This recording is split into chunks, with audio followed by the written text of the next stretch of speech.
మర్నాడు బుధవారం రోజున తాడేపల్లిలో రాష్ట్ర ప్రియతమ నాయకులు శ్రీ వైఎస్ జగన్మోహన్ రెడ్డి గారి సమక్షంలో నేను వైఎస్ఆర్ కాంగ్రెస్ పార్టీలో చేరుతున్నాను. ఈరోజు తీసుకున్న నిర్ణయం కాదు ఇది.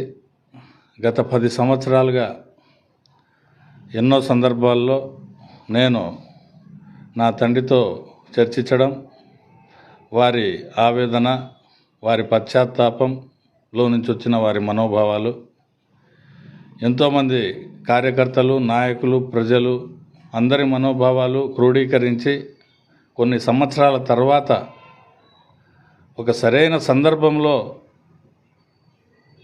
తీసుకుందాం అనుకున్నాం. కానీ దురదృష్టవశాత్తు నా తండ్రి గారు లేని సమయంలో తీసుకోవాల్సి వచ్చింది.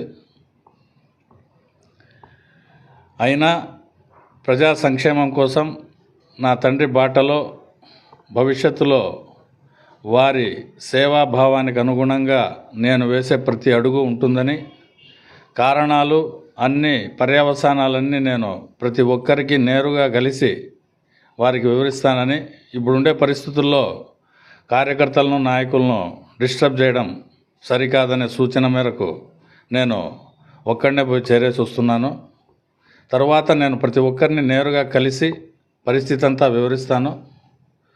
మొత్తం భవిష్యత్తులో ఎన్నికల సమయానికి ప్రతి ఒక్కరికి మేలు జరిగే విధంగా, మనందరికీ అనుకూలంగా ఉండే విధంగా ఒక మంచి నిర్ణయం తీసుకొని అందరం ప్రజాసేవలో భవిష్యత్తులో కలిసికట్టుగా కొనసాగుదామని, అందుకు మీతో నేను కలిసి ప్రయాణం చేస్తానని ఈ సందర్భంగా సవినయంగా అందరికీ తెలియజేస్తున్నాను.